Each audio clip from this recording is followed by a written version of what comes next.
like, what the hell are they doing down there? So eventually, you know, I wandered down and I asked them, I was like, you know, I saw them working out, they were lifting weights. So I asked them like, yo, can I work out with you guys? They kept telling me no. They kept telling me no. They kept telling me no. So finally, I think I was about 12, and you know, I kept asking them, again. They're like, no, you don't need to work out. You're 12. But honestly, I just wanted the aesthetics. I wanted to be jacked like them. But they're like, no, you don't need to lift weights. You can work out, but you don't need to lift weights. So they told me to do calisthenics. 100 push-ups, 100 squats, and 100 sit-ups every day. So I did that for about 2 years. You know, obviously increased the you know, the amount of push-ups and sit-ups or whatever gradually, but that's what I did for like at least 2 years, just push-ups, sit-ups, squats, and I ran a little bit. And I wasn't jacked at the end of it, but I had abs, but I was strong. I was small, but I was strong, you know? Yep.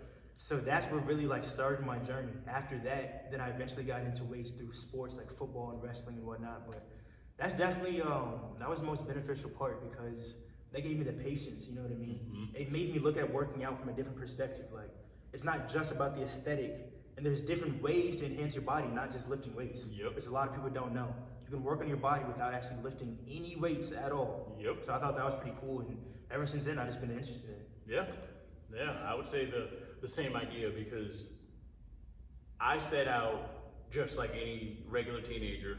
When I started taking it serious, I wanted abs because I thought, you know, I want to get the girls. Everyone gets told, you know, you got to get the abs right. You know, girls love abs, curls, and then, abs. You know, so I went hard. 300 sit-ups a day, 30 miles a day, which sounds kind of funny now, but it was a lot back then. And then I got the abs, and then I realized, where the girls at? Like, did you guys not get the memo? Yeah. And then suddenly it clicked in my mind, like, there's more to it than that. Yeah. And then, you know, I never really thought of working out as an aesthetic thing.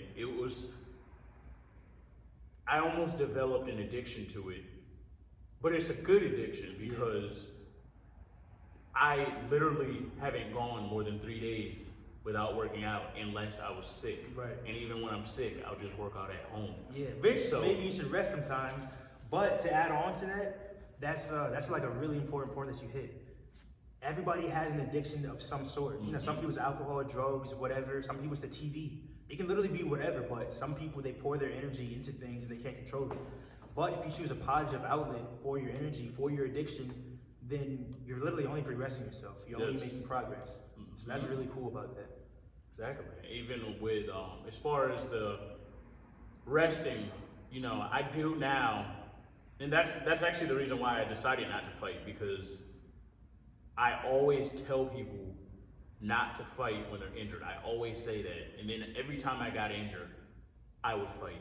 Yeah. My first fight, I literally had my first fight. My shoulder was dislocated. My second fight, actually I wasn't injured for my second fight, but well, my very original injury when I had surgery, I tore my meniscus. I forgot about that. And if I would have just rested, my doctor said that I wouldn't have had to get surgery.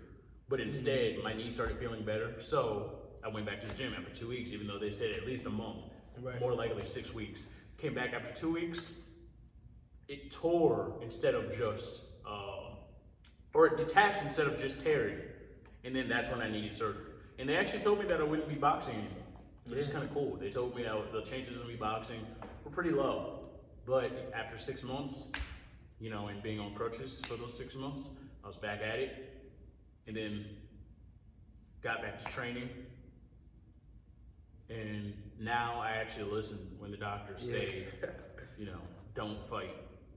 Because they're saying that for a reason. You know, they're professionals. It's hard, but... Yeah. Honestly, that's what I was going to ask you. So how does it feel with this most recent injury? How did you feel when you actually had to make the decision that, okay, I'm not going to fight for this one? Because it's, you know, it's a pretty big fight. So, yeah, like, what was your thought process behind that? Felt kind of stupid because I think we all do, you know, as athletes, when you get injured, you can't help but think, what could I have done differently? Did I do something wrong? And then an irrational thought is, am I weak? But I'm at the point where I realize that that's ridiculous.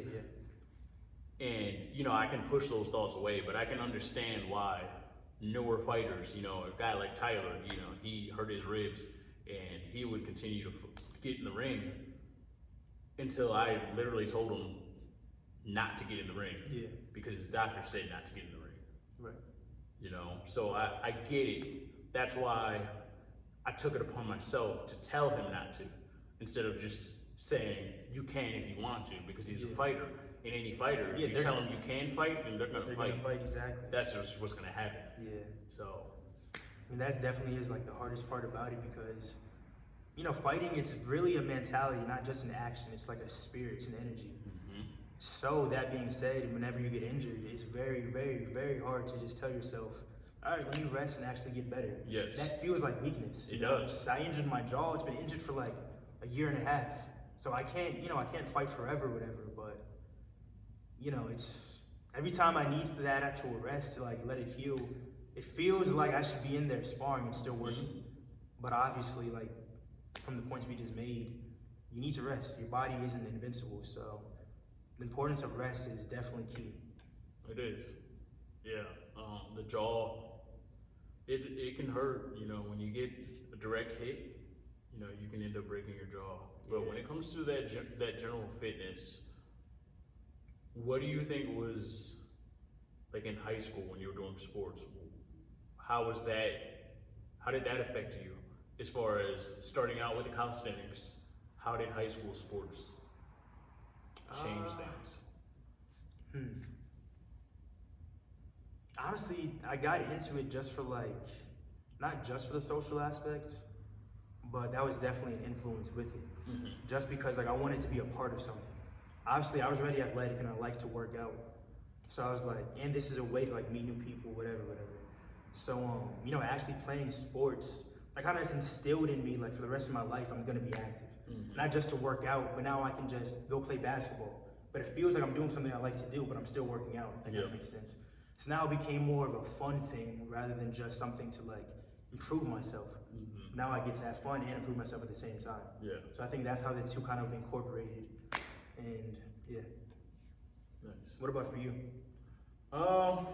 Well, it was kind of funny. I had no intention of ever playing football, but hey everyone, just a quick side note. I want you to make sure you go over to a channel called Trucker Health with Aaron. Okay, that's my older brother Aaron. He has his own health channel, and he focuses on how to do certain workouts, especially relating to lifting. You know, that's kind of his forte. It's how I got my start too. So just go over there, show some support. He's also the one who designed our emblem, you know, the crest at the beginning of our videos. That was all him, because he's also an animator and a graphic designer. Okay, so go over to that channel, show some support. Don't forget to like, comment, and subscribe. Thank you.